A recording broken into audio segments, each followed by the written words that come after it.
नमस्कार दोस्तों, मैं आपके साथ प्रमोद प्रखर। किसी बड़े साहित्यकार ने लिखा कि हम जिंदगी को अक्सर उपन्यास समझ लेते हैं, मगर वो उपन्यास नहीं होती।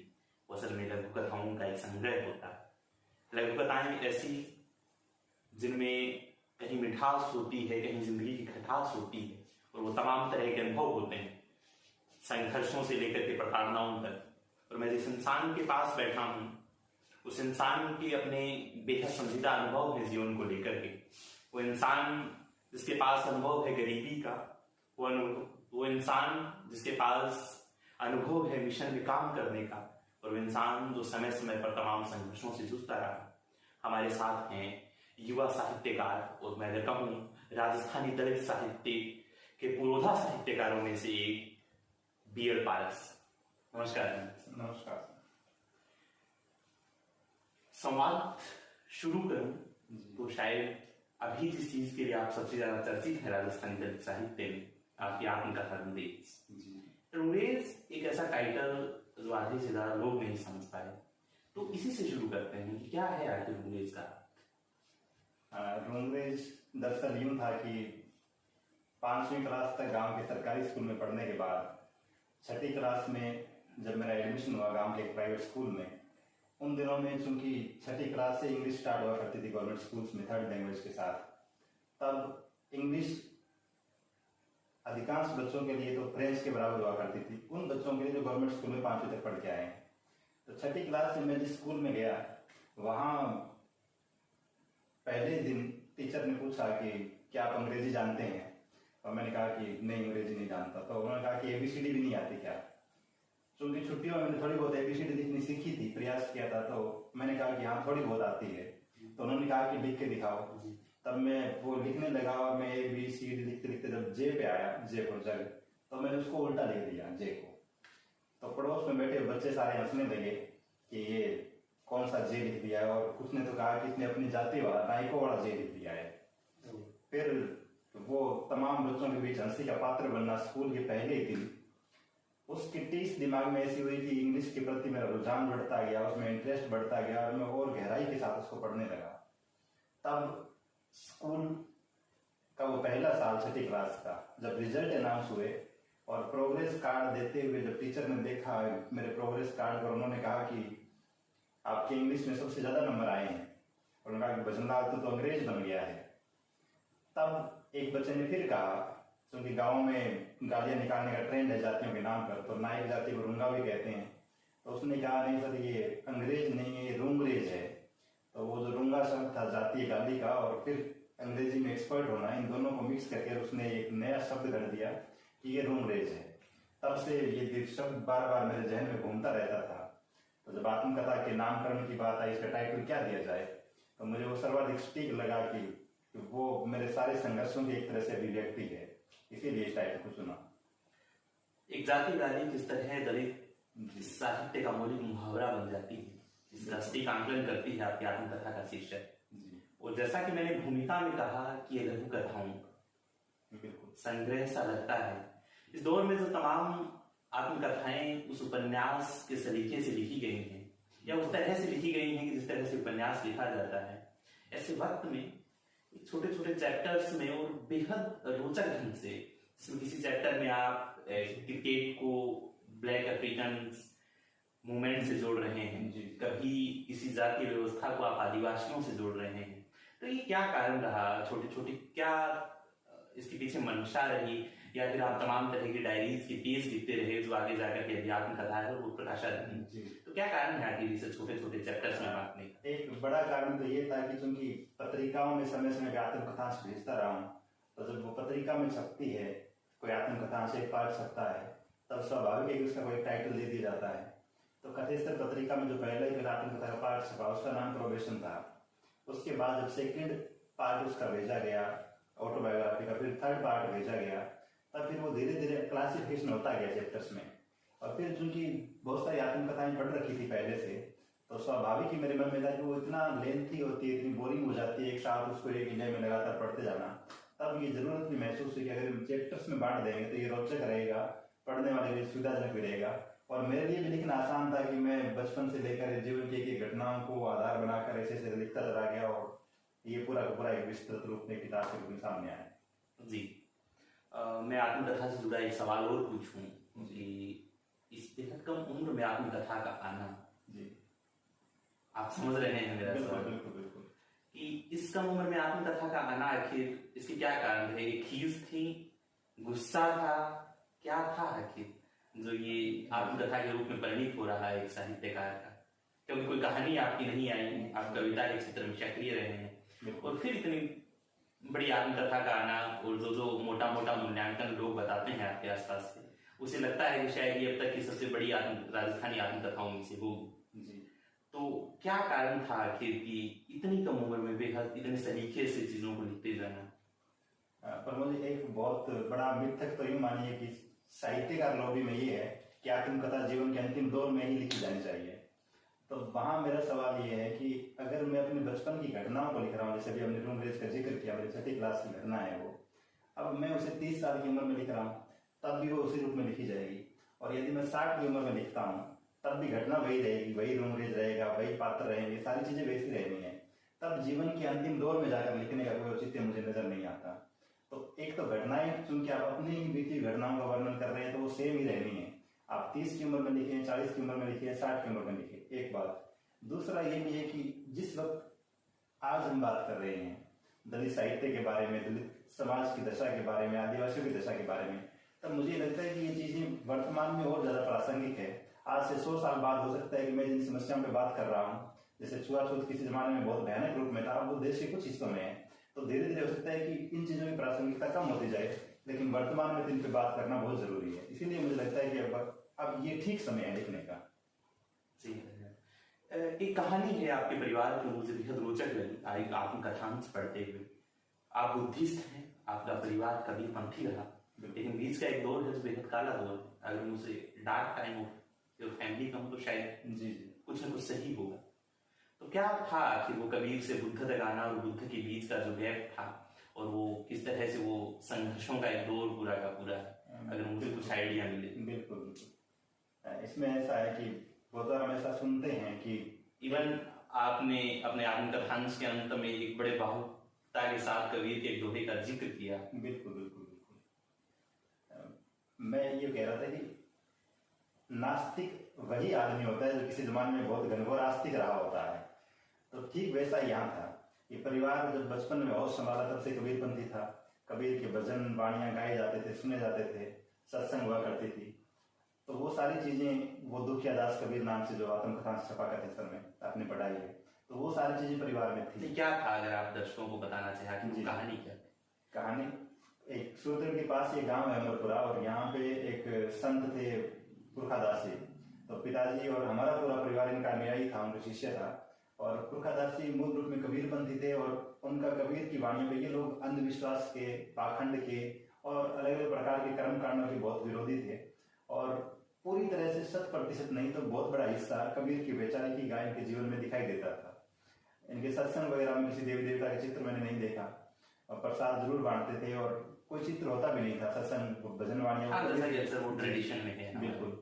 लेकिन बाद में यूं हुआ कि हमारे ताऊजी जो है वो किसी एक ऐसे पाखंडी बाबा के संपर्क में आए, जिसने कहा कि जी आप अगर भैरव जी की, माता जी की पूजा करते हैं, इस तरह से नवरात्रे करते हैं, आप मुर्गे की भेंट चढ़ाएंगे या शराब की बोतलें चढ़ाएंगे, तो 41 दिन तक लगातार भूखा रहने। उनकी भाषा में वो 41 था, जैसे नवरात्रि के 9 दिन है, वैसे लगातार 41 दिन तक भूखे रहना। और उसके बाद यदि आप ये कर लेंगे तो आपको बहुत सी सिद्धियां प्राप्त हो जाएगी, आप चमत्कारी पुरुष हो जाएंगे, यूं यूं करके। तो ताऊजी उस ट्रैक पे चले। फिर धीरे धीरे स्वाभाविकता की चाचा, पिताजी और सब लोग वो शराबी होते चले गए। और फिर वो, अब मैं देख रहा हूँ कि परिवार के पिताजी के 5 भाइयों में 2 अगर असामयिक मृत्यु के शिकार हुए हैं, तो उनका बहुत बड़ा कारण शराबी है। और वो फिर पूरे परिवार में पैर पसार दी गई। पिताजी शराबी है तो स्वाभाविक है बच्चों में भी वो संस्कार आते हैं। तो मतलब वो एक पूरी तरह से बचपन में, मैं खुद का कहूँ तो मैं बहुत धार्मिक प्रवृत्ति कर रहा हूँ, क्योंकि परिवार में 5, 7, 8, 10 जो भी पढ़ा लिखा था उस दौर में मैं ही था। तो स्वाभाविक था कि घर में कोई भी धार्मिक किताब मुझे पढ़ने के लिए कहा जाता। अगर श्रीमद् भागवत गीता, रामायण जैसे कोई भी ग्रंथ, तो मुझे याद है मैं 9वीं 10वीं क्लास में, एक किस्सा है आपकी आत्मकथा में कि आप तमाम तरह के ताबीज बना रहे हैं इंग्लिश में पास होने के लिए। बिल्कुल बिल्कुल बिल्कुल बिल्कुल। और अर्धवार्षिक परीक्षा में आपके कम नंबर आए। बिल्कुल बिल्कुल। तो वो जी क्या है कि काला इंद्रजाल नाम से किताब हुआ करती थी, तो गांव के लोग आते हैं उनके पास डोरे वगैरह करवाने के लिए। हमारी भैंस दूध नहीं देती है, हमारी बहू जो है वो लड़ाइयाँ करती है, घर में शांति नहीं रहती है, पैसे नहीं ठहरते हैं, इस तरह की शिकायतें लेके या अपनी समस्याएं लेकर आते थे गांव के लोग। और ताऊ जी और चाचा जी चूंकि दोनों अनपढ़ लोग थे, तो ये उस किताब को मुझसे पढ़वाकर और ये वाला मंत्र किस चीज़ के लिए, ये वाला मंत्र किस चीज़ के लिए, इस तरह से वो ताबीज वगैरह बना के उनको दिया करते थे। तो ऐसे उन मंत्रों को पढ़ते हुए एक मंत्र मेरे हाथ लगा, उसमें लिखा था, ऊपरी पर टाइटल था कि उत्तर याद करने का मंत्र। तो मैंने उसको पढ़ा, मेरे आज भी याद है, वो ओम भूर्भुवः स्वः ऐसे करके कुछ था आगे, उसमें बेरू जी के नाम के साथ वो जुड़ा हुआ था। तो उस मंत्र को मैंने भी पढ़ा और फिर वो पूरा फॉर्मूला विधि जो दी हुई थी उसमें वो मैंने याद करी। और अंत में ये लिखा था कि एग्जाम हॉल में जाए जब आप, तब किसी प्रश्न का उत्तर आपको नहीं आ रहा हो तो आंखें बंद करके बैठे और 3 बार इस मंत्र का उच्चारण करें मन ही मन, आपको उत्तर याद हो जाएगा। अब चूंकि मेरी गणित कमजोर थी स्कूल के दिनों से, तो मैं गणित के पेपर वाले दिन जो है इस मंत्र को आजमा रहा हूँ वहाँ पे एग्जाम हॉल में बैठा हुआ। 1 बार 2 बार 3 बार ट्राई करने के बाद जब उत्तर याद नहीं आता है, फिर अगला प्रश्न, दूसरा, चौथा, 7वां प्रश्न, और 4-5 बार ये मंत्र ट्राई करने के बाद जब कुछ उत्तर याद नहीं आया तो मुझे लगा कि सारी बकवास है। और धीरे धीरे और बहुत सारी परिस्थितियां निर्मित हुई ऐसी जिनकी वजह से मेरा डाइवर्जन हुआ, मेरा मोह भंग हुआ उन धार्मिक कर्मकांडों के प्रति, उन सारी चीजों के प्रति। और अंततः राजकीय सेवा में आने के बाद जब कुछ बुद्धिजीवी साथी मिले जो बाबा साहब डॉक्टर अम्बेडकर की बेचारे के भी काम कर रहे थे, तो उनके माध्यम से भी डॉक्टर अम्बेडकर को फिर अंततः माँ काली बुद्ध को समझने का अवसर मिला और फिर पूरे के पूरे परिवार का एक तरह से वो वातावरण। बिल्कुल कबीर की तरह वापस मुड़ते मुड़ते वो फिर बुद्ध तक चले। बिल्कुल। तो कहानी ये भी है, आपने अपने चाचाओं का जिक्र किया, अपने ताऊ का जिक्र किया, और जब परिवार का जब जिक्र कर रहे थे तो मुझे मनोहर राणा याद आ रहे थे और उनकी माँ याद आ रही थी। आपकी भी माँ के साथ काफी सम्मतियां रही होंगी, क्योंकि माँ का एक अहम योगदान होता है। बिल्कुल। तो क्या आपके रिश्ते रहे माँ के साथ, तो क्या वो कहानी है? माँ बाकी सारी राजस्थानी माओं की तरह अधिकांश जी बिल्कुल, और अनपढ़ हैं। और शुरुआती दिनों की जो स्मृतियां मेरी है वो ठीक है कि वो बहुत सारी नसीहतें हमें दिया करते थे। और गांव के लोग भी कहते हैं, जिन्हें जानते हैं, कि अपने मोहल्ले की सबसे समझदार महिला हुआ करती थी। और तब कि आपको गली में चलते वक्त लोगों के घरों की तरफ नहीं देखना है, आपको सीधे सामने देखना है, जैसा दिया जाता है ट्रेडिशन। हाँ, वो थोड़ी ऑर्थोडॉक्स इस मामले में थी कि मैं देखता था जब वो मटका सिर पे रखे हुए पानी लेने के लिए जा रही है गांव की डिग्गी के बीच में, तब रास्ते में कोई बुजुर्ग पुरुष मिलता था तो वो ओढ़ना, वो घूंघट निकाला हुआ है, वो पट्टी बांधी हुई है, और फिर वो सड़क के किनारे रुक जाना बुजुर्ग आदमी को देखकर, फिर वो गोबर की थेपड़ियाँ, गाय का दूध धोना, वो सारी चीजें। और वो बहुत भावुक तो रही है, क्योंकि जब गाय का बछड़ा मर जाता था या फिर गाय जब दूध देना बंद कर देती थी, पिताजी कहते थे कि गाय को निकाल देना चाहिए घर से बाहर, तब माँ इन सारी चीजों का विरोध करती थी। लेकिन बाद में एक घटना ऐसी हुई जिसमें जो बेहद भावुक है, बिल्कुल turning point of view mother's life, वो मदर्स लाइफ भी नहीं, वो पूरे पारिवारिक ढांचे का टर्निंग पॉइंट था। और मेरे लिए तो और भी ज्यादा था। वो हुआ दरअसल यूं कि एक बार शायद मैं तब 3री या 4ठी क्लास में रहा हूँगा, तब बरसात का मौसम था और चूंकि मकान कच्चा ही था, तो दोपहर में हम सारे बच्चे नहा रहे थे और दोपहर को शायद चाय का टाइम रहा होगा, तो मैं घर पे आया नहाते नहाते कि चाय पी के आते, माँ ने चाय बना ली होगी। और माँ भी तब बरसात के मौसम में फिर वो जो बाहर आंगन में चूल्हा बनाया और चौकिया जो है उस पर एक चारपाई खड़ी करके उस पर फिर कोई तिरपाल वगैरह डाल के और ऐसे उसके नीचे चाय बना रहे हैं। तो चाय बन गई थी और माँ जो है साड़ के अंदर बैठे चाय पी रहे हैं।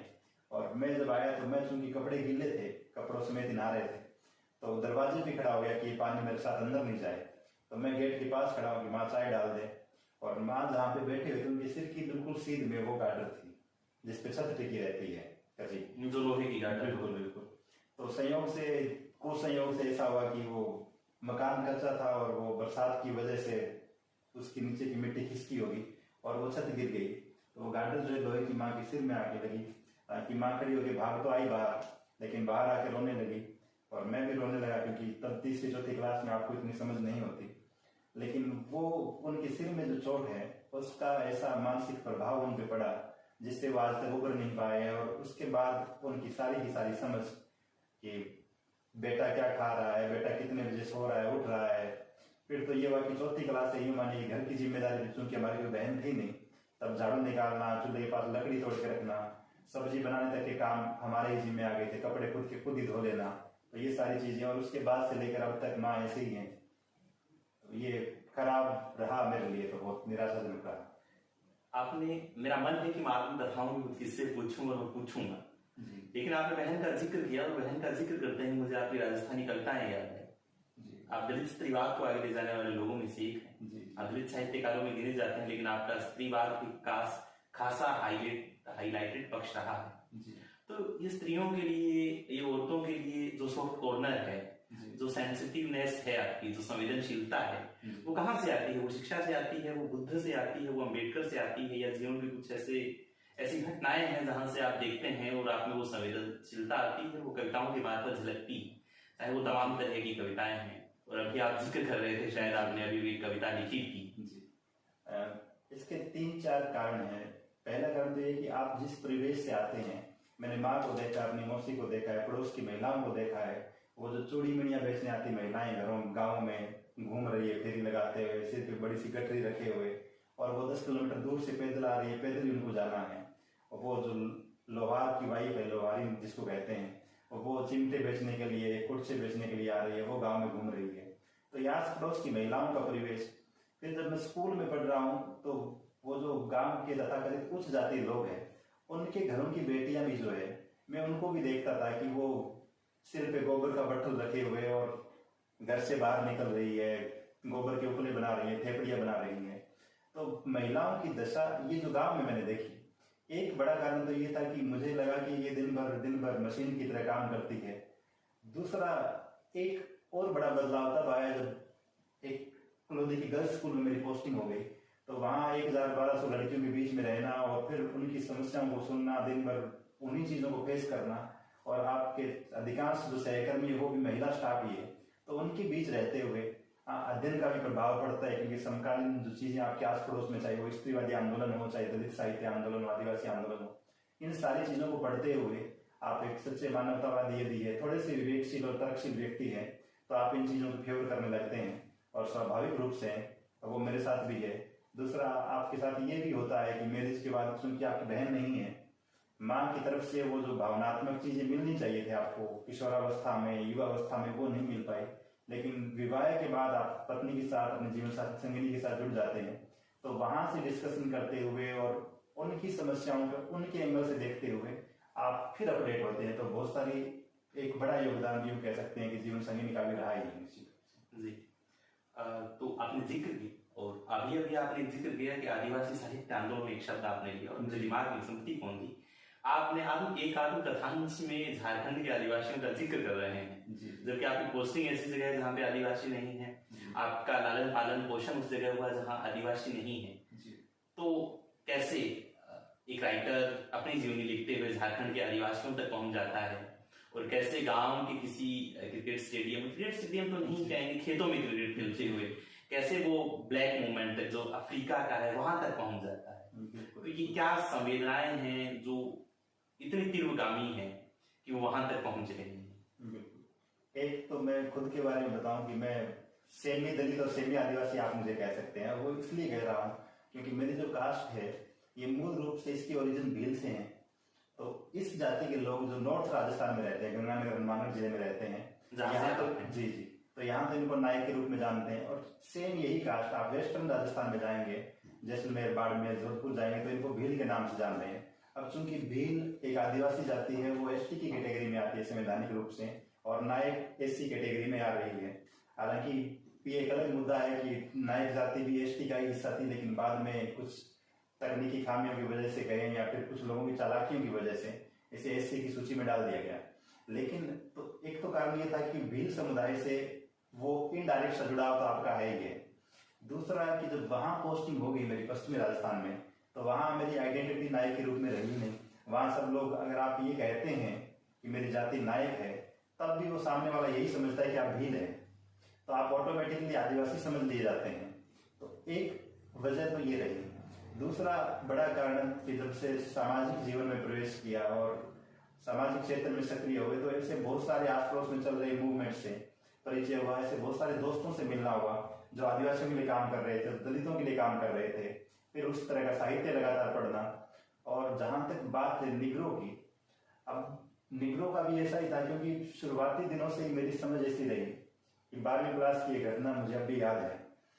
आपने वो निग्रो टाइटल के साथ अगर वो आतंकतांश पढ़ा हो जी, तो उसमें भी यही था कि सर इंग्लिश पढ़ा रहे हैं और वो निग्रो के बारे में चैप्टर है, और तब क्लास का एक लड़का जो पीछे से बैठा सबसे शरारती लड़का, वो ये कह देता है कि एक निग्रो जैसा लड़का, ऐसा ही काले रंग का लड़का हमारी क्लास में बैठा है, मेरे लिए कह देता है। तो मुझे लगता है कि ये निग्रो और दलित आदिवासी सब बिछड़े हुए भाई हैं जो किसी समय बिछड़ गए होंगे, लेकिन इनकी समस्याएं साझी है और इनके साथ भेदभाव भी उसी तरह का है। तो ऑटोमेटिकली आपकी भावनाएं फिर ट्रेवलिंग करती है और फिर वो सरहदों से परे चली जाती है। आत्मकथाएं हैं, तमाम तरह की स्मृतियां हैं, स्मृतियों का एक पूरा संसार है। आपकी खुद की यात्रा है पंचायत साहिब से लेकर के ज्वाइनिंग होने तक, और अभी आपका कार्य क्षेत्र फ्लो भी है।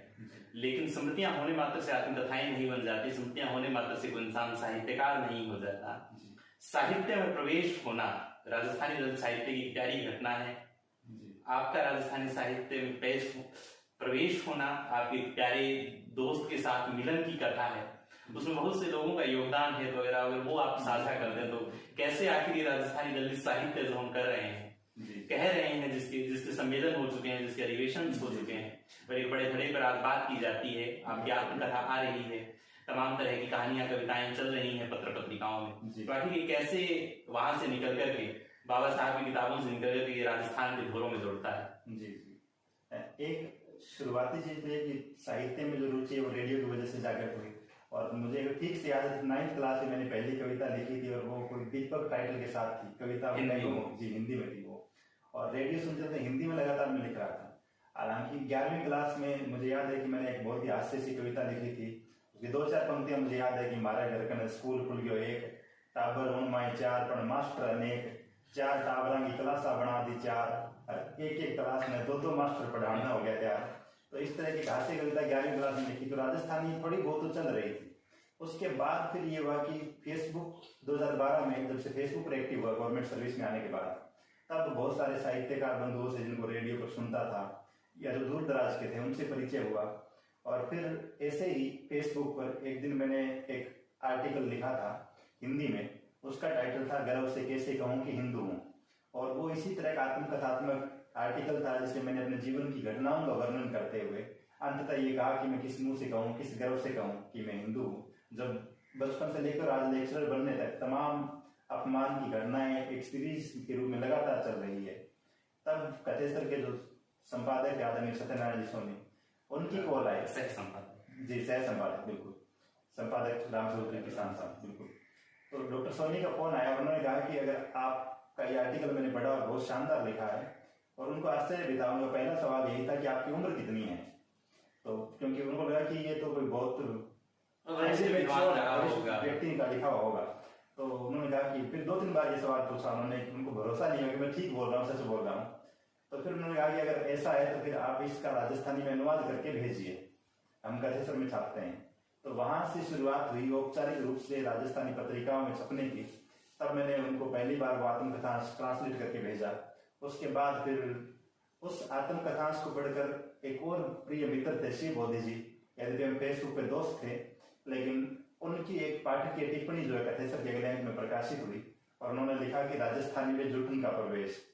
अब चूंकि और फिर उन्हीं के सुझाव अनुसार मैंने दलित जो आत्मकथाएं थी हिंदी और मराठी की, वो बहुत सारी आत्मकथाएं पढ़ी, और उनका ये सुझाव था कि आपको बहुत ही सिलसिलेवार, बहुत ही व्यवस्थित ढंग से इसे एक आत्मकथा के रूप में, किताब के रूप में लिखना चाहिए। तब 2016 में शुरुआत हुई सही मायने में आत्मकथा लिखने की, और ये 2023 7 साल आ गए हैं जब आत्मकथा कब आ रही है। बहुत से पाठक साथ इंतजार कर रहे हैं, लेकिन ये आएगी, अभी जल्दी आएगी। एग्जैक्ट डेट तो मैं नहीं बता पा रहा, लेकिन इस साल में आ जाएगी। एक मोदी आप में भी जिंदा है। आपने जल्दी कहा और मुझे देश के एक नेता की याद आई, देश के एक नेता की याद आई तो मुझे एक संगठन की याद आई, और जिसके प्रतिकार में अक्षर दलित साहित्यकार खड़े हुए दिखते हैं। आपकी आत्मकथा में उसी संगठन से जुड़े हुए एक इंसान के साथ आपका किस्सा है, बताएंगे आप?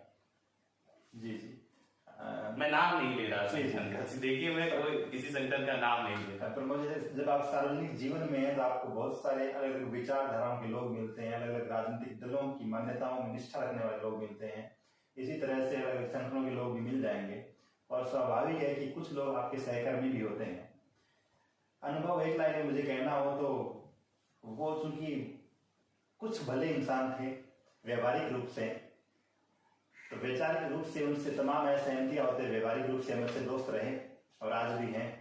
हाँ, बात बात में हम लोग वैचारिक रूप से भीड़ पड़ते थे और मैं उनकी बात से सहमत नहीं होता था।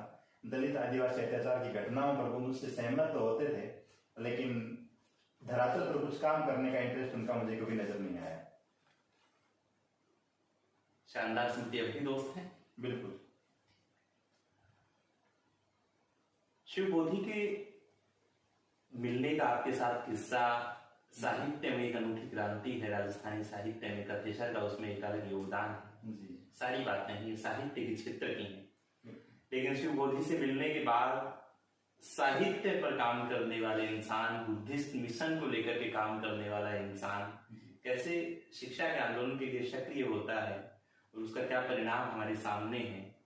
परिणाम मौन क्रांति के रूप में है, हम लोग देख पा रहे हैं, लेकिन जो दर्शक नहीं जानते हैं आपकी शिक्षा के आंदोलन को, जो शिव बोधी के आने से खड़ा होता है, आपकी जिसमें महती भूमिका है, तो आखिर कहाँ से जो बाबा साहब कहा करते थे शिक्षा शिक्षित बनी, उस मूल मंत्र पे काम करने का जो है तो पूरा का पूरा बोधी फाउंडेशन कर रहा है, उसकी आखिर क्या कहानी है?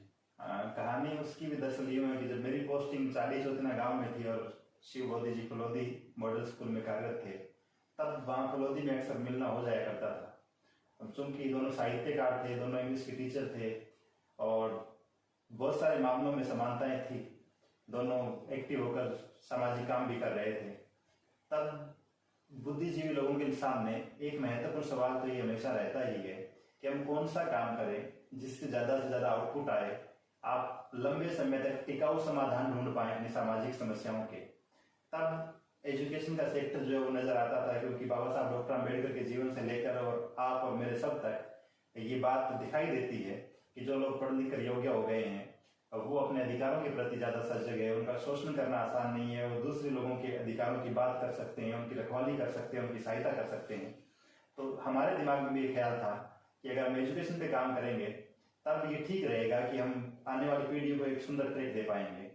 शिव बोधी जी का योगदान इस मामले में महत्वपूर्ण रहा कि उन्होंने बोधी फाउंडेशन का पूरा पूरा खाका तैयार किया और फिर जब उसके गठन की बात आई तो चूंकि हम लोग फलोदी में रह रहे थे तो शिव बोधी जी अध्यक्ष बने, मैं फाउंडेशन का सचिव बना। डॉक्टर नरेंद्र मेहरा जी जो फलोदी से ही थे, वरिष्ठ प्रसूति रोग विशेषज्ञ है, आप उपाध्यक्ष बने। बिल्कुल बिल्कुल। और यूं करके और फिर फाउंडेशन की स्थापना हुई, फिर सूरत में हॉस्टल की शुरुआत हुई और अंततः अब जमीन खरीद कर और वहां शैक्षणिक संस्थान स्थापना की मुहिम की ओर अग्रसर हैं। आपने बड़ा बड़ा खाका पेश कर दिया, लेकिन आप बताइए आखिर ये बोधी फाउंडेशन है क्या और भविष्य में किस तरह की योजनाएं आपकी फाउंडेशन को लेकर के हैं? जी, तो मुझे इस विषय पे हम बहुत विस्तार से फिर कभी बात करेंगे, लेकिन मैं बहुत शॉर्ट में दो बातें आपको कहूँ कि अगर आप इसके ऑब्जेक्टिव्स की बात करेंगे, इसके उद्देश्यों की बात करेंगे, तब दो ही चीजें, एक तो एजुकेशन है, एक लिटरेचर है। ये बोधी फाउंडेशन इन दोनों चीजों पे काम करता है और वंचित तबकों के लिए काम करता है। वो दलित आदिवासी साहित्य है, महिला साहित्य है, उस पर काम करना, ठीक ऐसे ही जो जरूरतमंद गरीब बच्चे हैं उनकी सहायता के लिए काम करना, मोटा सा उद्देश्य तो यही है। बाकी उसकी टेक्निक क्या है, वो किस तरह से होगा, उन सारी चीजों पर हम फिर कभी जब बोधी फाउंडेशन के बारे में चर्चा करेंगे तब विस्तार से बात करेंगे। जीवन बेहद प्यारे किस्सों से भरा भी रहा जी। आत्मकथाओं में, आत्मकथा के दौरान कहीं न कहीं उसकी झलक तो मिलती है, लेकिन कोई एक प्यारा किस्सा जो आत्मकथा में नहीं आया, क्योंकि आप तमाम तरह हर बार आप संघर्ष नहीं कर रहे होते हैं जी। आप जो संघर्ष भी कर रहे होते हैं तब आप तमाम जगह संघर्ष नहीं कर रहे होते हैं। आप जो जातियां पीड़न झेल रहे होते हैं तो आप हर बार पीड़न नहीं झेल रहे होते हैं। तो कोई एक ऐसा दोस्त, कोई एक ऐसा साथी जो स्कूल टाइम से रहा हो, कोई ऐसी मेमोरी जो आपके दिमाग में घूमती हो और आप अगर शेयर करना चाहें तो? एक लाइन में यही कहना, मैंने आत्मकथा में नहीं लिखा तो आपको क्यों बताऊंगा। साहित्यकार भी कुछ न कुछ छुपा लेता है। नहीं, मैंने कुछ नहीं छिपाया, बहुत ईमानदारी के साथ लिखा है और अगर जहां जहां मैंने गलतियां की है मैंने खुद की गलतियां भी बताई हैं। और चूंकि लिखने का उद्देश्य जातीय जो भेदभाव थे उनको उजागर करना, लोगों में उनके प्रति जागृति पैदा करना और अंततः हर एक वर्ग की, हर एक जाति के व्यक्ति को ये समझाने का प्रयास करना कि हम जिस सामाजिक ढांचे में जी रहे हैं वो इस आधुनिक दौर में तो अप्रासंगिक है। तो उस उद्देश्य से लिखा गया, तो जाति के सवाल उसमें ज्यादा देखने को मिलते हैं। लेकिन दूसरी चीजें भी है उसमें। तो आप अगर आत्मकथा के चैप्टर्स के नाम देखेंगे तो आपको कहीं आई लव यू मेरी जान लिखा हुआ मिलेगा, कहीं पे लापसी मिल रहा है। तो वो सारी चीजें हैं कि उसमें कुछ ऐसे इंसिडेंट भी है जो मजाकिया हैं, जो रोमांस से भरे हुए हैं। और ऐसा नहीं है कि भेदभाव और उत्पीड़न की ही बात है। वहाँ प्रतियोगी परीक्षाओं की तैयारी करने वाले देश भर के युवाओं की जो पीड़ा है उसका भी बयान है। तो वो सब चीजें हैं, उसमें बहुत विविधता है। अकेला सिर्फ जाति का एंगल भी नहीं है, हाँ वो प्रधान जरूर है आत्मकथा में, बस इतना सा है। आपने जातीय उत्पीड़न के अलावा भी जो आपके आत्मकथा में तमाम अंश आपने उनकी बात कही। कविताओं पर बात करते हैं जी। आपने बताया कि आपने पहली कविता तब लिखी। जी। हाल ही में आपकी एक लैंडमार्क कविता है जो बेहद चर्चित रहती है, किम जोंग उन से रिलेटेड है। बिल्कुल बिल्कुल। ये दरअसल इस कविता की प्रस्फुटन यूं मानिए कि आप जिस मेरे प्रतिगामी विचारधारा वाले दोस्त की बात कर रहे थे उन्हीं से चर्चा करते हुए आए। दरअसल उनका एक बहुत ही यूं मानिए कि तकिया कलाम टाइप का मुहावरा है कि हर एक समस्या के पीछे मुसलमानों को खड़ा कर देना, हर एक समस्या की जड़ मुसलमानों को बता देना। तो आपको याद हो तो 2018 में राजस्थान के राजसमंद जिले में, दक्षिण राजस्थान में, एक शंभुनाथ रेगर नाम के एक लड़के ने एक मुस्लिम मजदूर जिसका नाम शायद अफर जूल ऐसा कोई नाम था, उसका मर्डर कर दिया था। और बहुत ही घिनौना मर्डर था वो, कुल्हाड़ी से उसके टुकड़े करके फिर उस पर पेट्रोल छिड़क के आग लगा देना। और उसका वीडियो पूरे देश में वायरल हुआ, उससे पूरे देश में बवाल मचा। लेकिन होना तो ये चाहिए था कि एक संवेदनशील समाज होने के नाते पूरा का पूरा देश इस घटना की निंदा करता और उस प्रवासी मजदूर के लिए न्याय की मांग करता। लेकिन मैं अपने चारों तरफ में देख रहा था, देश भर में देख रहा था कि उस हत्या करने वाले व्यक्ति के लिए फंडिंग की जा रही थी, उसे सही ठहराया जा रहा था और ये नारे लगाए जा रहे थे कि जो हमारी बहन बेटियों की तरफ बुरी नजर से देखेगा हम उसका यही असर करेंगे। तो मेरे वो दोस्त, उनसे जब मैं स्कूल में उस दिन चर्चा कर रहा था इसी विषय पर, अखबार में खबर छपी बड़ी सी, और मुझे याद है कि वो आखिरी चर्चा थी हमारी किसी भी सामाजिक या राजनीतिक विषय पर।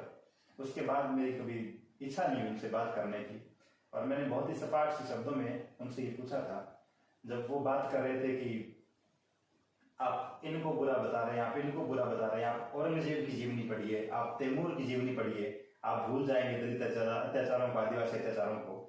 तब मेरे मुंह से अनायास शब्द निकले कि आप तैमूर और औरंगजेब को छोड़िए, इस वक्त दुनिया का सबसे खतरनाक आदमी किम जोंग है। लेकिन मुझे उससे डर नहीं लगता। मुझे मेरे इस स्कूल के सामने वो जो नाई की दुकान है और वो जब कहता है कि माट साहब की मैं शेविंग नहीं करूंगा क्योंकि आप नीचे समझ जाने वाली जाति के हैं, मुझे उस आदमी से डर लगता है जो कमरा किराए पर देने से पहले मेरी जाति पूछता है। मुझे उस आदमी से डर लगता है जो पानी पिलाने से पहले मटका दूर करने का प्रयास कर देता है। तो ये तमाम लोग जो मेरे आस पड़ोस में मेरे साथ बहुत योग्य होने के बावजूद भी भेदभाव करते हैं, मुझे इनसे ज्यादा डर लगता है, किम जोंग से डर नहीं लगता।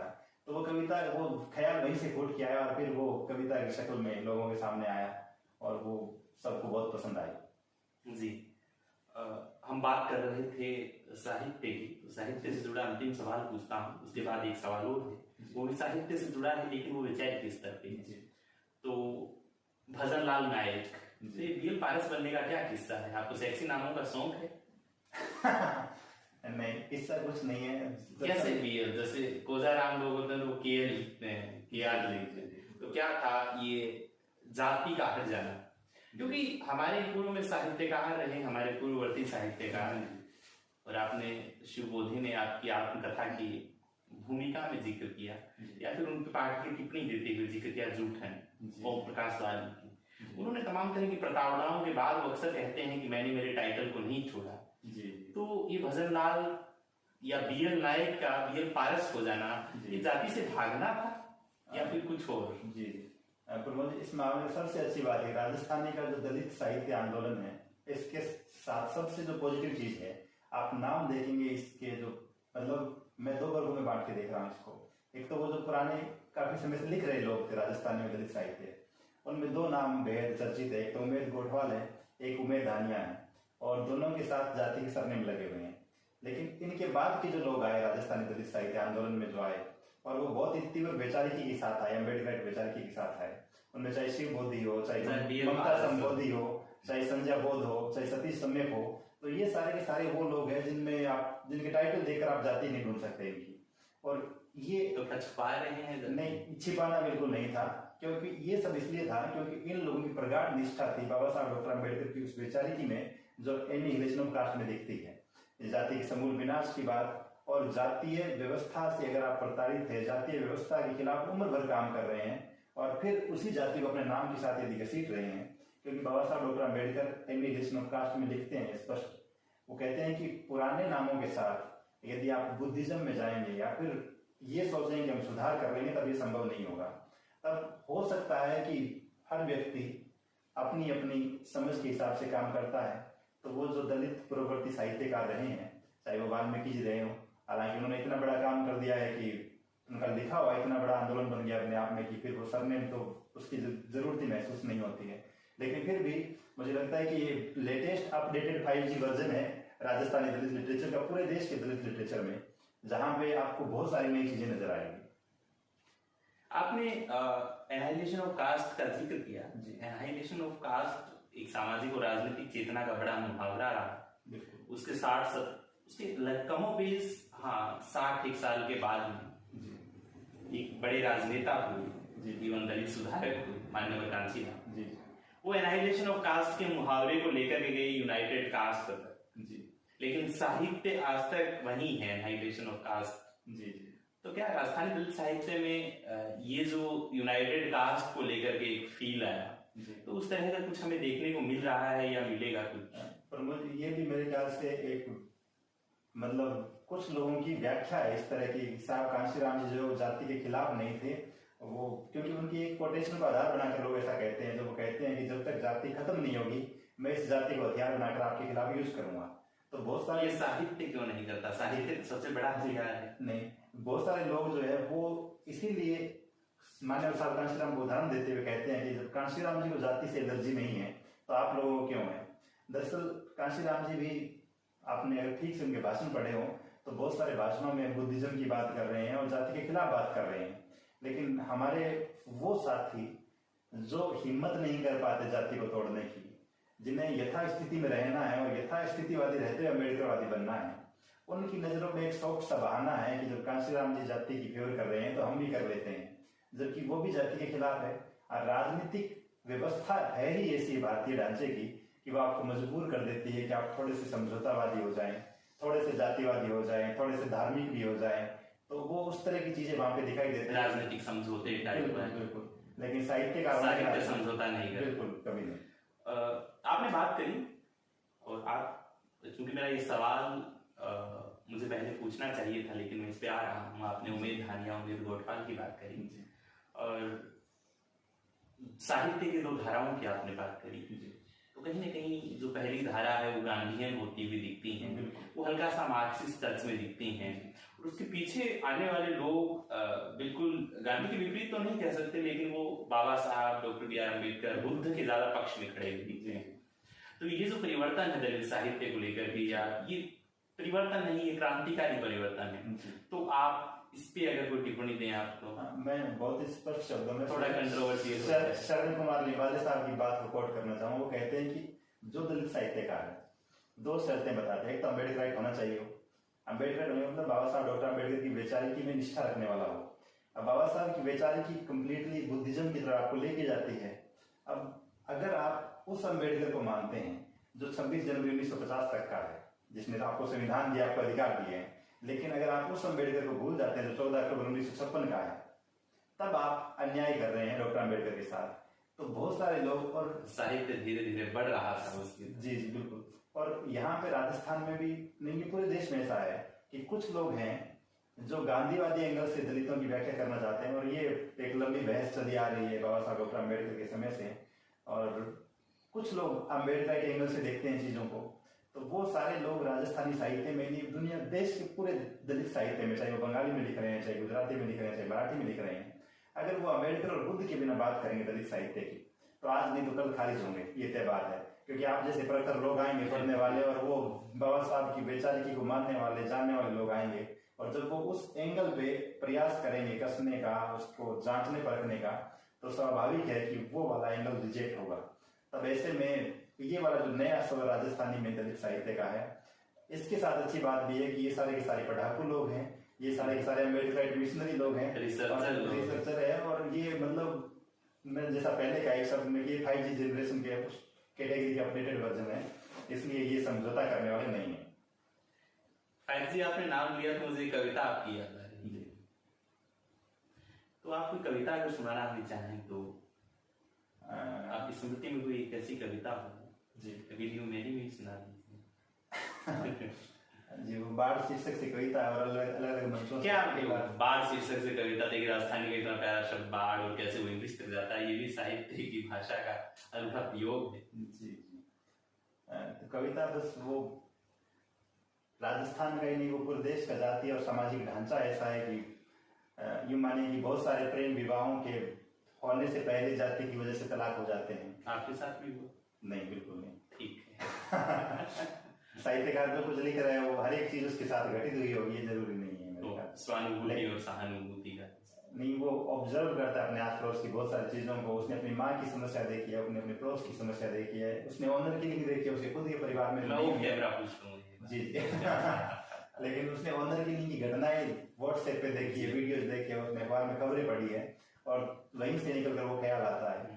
जैसे कविता मैंने इस विषय पर भी लिखी हुई कि दलित दूल्हे की घोड़ी पर चढ़ने में पत्थर फेंके गए, मेरे परिवार में किसी पे नहीं फेंके गए हैं, नॉर्थ राजस्थान में कम से कम नहीं फेंके जाते। आपने बेटियों पे कविताएं लिखी जी, तो वो सारी चीजें तो वहीं से उसी तरह के ख्याल और कवि तो कविता का सृजन वहां से तमाम आशाएं हैं, आशाओं की तमाम किरणें हैं, नए लिखने वाले लोग आ रहे हैं, अच्छा काम हो रहा है शिक्षा के फाउंडेशन, पर कहीं कोई निराशा का भाव कभी रहा हो कि निराशा होती है प्रमोद जी कई बार, लेकिन आप जिस व्यक्ति को अपना आदर्श मानते हैं, यदि वो रियलिस्टिक है, यदि वो सच में बहुत ही संघर्षशील रहा है और आपकी प्रगाढ़ निष्ठा है उसके विचारों में, तब वो पल भर की निराशा होती है।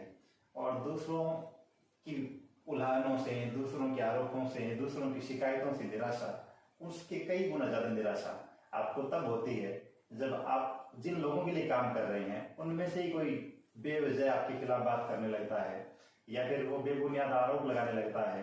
तब आप कहीं ना कहीं टूटन महसूस करते हैं कि मैं इन लोगों के हित में लड़ाई लड़ रहा था और यही लोग समझ नहीं पा रहे हैं। लेकिन फिर भी खुशी है कि इस उम्र में जिन लोगों का सहयोग मिल रहा है, जितने लोगों का सहयोग मिल रहा है, वो हमारे कदमों की गति को बढ़ाने के लिए पर्याप्त है। हम इग्नोर कर सकते हैं उन तमाम आरोपों को, उन तमाम नकारात्मक चीजों को, और लोगों का साथ जितना है वो पर्याप्त है आगे बढ़ाने के लिए। तब वो निराशा पल भर के बाद अपने आप ही दूर हो जाती है। निराशा का टूटन आशा है, आपने आशा का जिक्र किया, लेकिन आशाएं सिर्फ सीमित भर किसी गुलदस्ते का हिस्सा नहीं हो सकती हैं, वो किसी उपवन की तरह फैली हुई हैं। और आत्मकथा का आखिरी अंश जो अब तक है, शायद उसमें धोरों के लिए, धोरों की धरती के लिए आशाएं दिखती हैं। किसी साहित्यकार ने, किसी बड़े दलित साहित्यकार ने शायद कहा भी है कि सबसे अच्छा दलित साहित्य राजस्थान की उन धोरों की धरती से आने वाला है। तो निराशाओं के बाद बात करते हैं कि आखिर आशाएं क्या है इस धोरों की धरती से, ये धोरों की धरती जागेगी? बिल्कुल बिल्कुल, मैं 4-5 उदाहरण आपको गिनवाऊं कि मैं ऐसा क्यों सोच रहा हूं कि ये धोरों की धरती जागेगी। अगर आप पूरे के पूरे सामाजिक और जातीय ढांचे को देखेंगे तो ये समस्या तो है, मतलब बहुसंख्यक लोगों के साथ ऐसा है कि वो अपनी जाति का, अपने धर्म की फेवर लेंगे। लेकिन ठीक इनके विपरीत कुछ लोग ऐसे हैं, जैसे आपको याद हो तो जून 2015 में जब डांगावास कांड हुआ और राजस्थान की एक दलित जाति और एक पिछड़ा राजस्थान का ओबीसी अपने आप में स्वर्ण माना जाता है, तो उनके संघर्ष में जब 4-5 दलित बंधु मारे गए तो सारे के सारे उस तथाकथित उस जाति के लोग तो लामबंद है अपने आरोपियों को बचाने के लिए, अपराधियों को बचाने के लिए। लेकिन उसी जाति में पैदा हुआ एक साहित्यकार संदीप मील अपनी जाति के खिलाफ लिख रहा होता है और वो कहता है कि दलितों को न्याय मिलना चाहिए, इनके साथ गलत हुआ है। जब तमाम लोग हो सकता है कि अपने आप को ऊंचा समझ रहे हो, तब डॉक्टर सत्यनारायण स्वामी जैसा आदमी में मिलता है जो हो सकता है कि सामाजिक ढांचे में थोड़ा सा ऊपर हो, लेकिन फिर भी दलितों और आदिवासियों के हर एक सवाल को प्राथमिकता के साथ तमाम विरोधियों को दरकिनार करते हैं, छापने का दुस्साहस करते हैं, वो जोखिम उठाते हैं। ठीक ऐसे ही सुचेता शर्मा से यदि आप परिचित हो जयपुर में, तो ये तमाम लोग, मैं जानता हूँ महिपाल चारण को, और चारण भाइयों के बारे में तो ये कहा जाता है कि वो राज दरबार में और उनकी निष्ठाएं दरबार के प्रति रही है। लेकिन ऐसे अपवाद दिखते हैं कि वो बहुत ही जिम्मेदारी के साथ और हमसे भी ज्यादा गंभीरता के साथ वंचित वर्गों के हित में खड़े होते हैं। और ऐसे बहुत सारे नाम हैं। ठीक यही चीजें मैं अपने स्टूडेंट्स में देखता हूँ। वो अलग अलग जातियों के, अलग अलग धार्मिक समुदायों के हैं, लेकिन जब मैं उनकी विचार सुनता हूँ, जब उनकी बातें सुनता हूँ, तो मुझे लगता है कि इनमें बहुत ज्यादा परिपक्वता है, बहुत ज्यादा वैचारिक रूप से प्रोग्रेसिव है, अपने परिवार के बिल्कुल विपरीत। तो इन सारे लोगों को देखकर लगता है कि आने वाला समय, अभी ये लोग अल्पसंख्यक हैं और वो जो सामंती प्रवृत्ति के, वो जो पूर्वाग्रही मानसिकता के लोग हैं, वो बहुसंख्यक हैं। लेकिन ये उम्मीद तो है कि कभी न कभी ये वाले बहुसंख्यक हो जाएंगे, तब ढांचा काफी कुछ, वो जैसे बाबा साहब डॉक्टर अम्बेडकर गांधी जी को कहते हैं कि मैं इसको ऐसे नहीं करना चाहता, इसको बराबर करना चाहता हूँ, तो वो वाला तो कम से कम हो ही जाएगा। धन्यवाद। कहने को पूरा संसार है, सुनने को अनुभवों की टंकियां हैं, घड़े नहीं। लेकिन समय की अपनी सीमाएं हैं, हम मिलते रहेंगे। ये थे हमारे पास आप बी.एल. पारस, उनकी आत्मकथा की कुछ चर्चा, उनके जीवन के थोड़े से हिस्सों पर बातचीत। हम जल्द मिलेंगे किसी और दलित साहित्यकार के साथ, किसी और प्यारी सी चर्चा में। नमस्कार।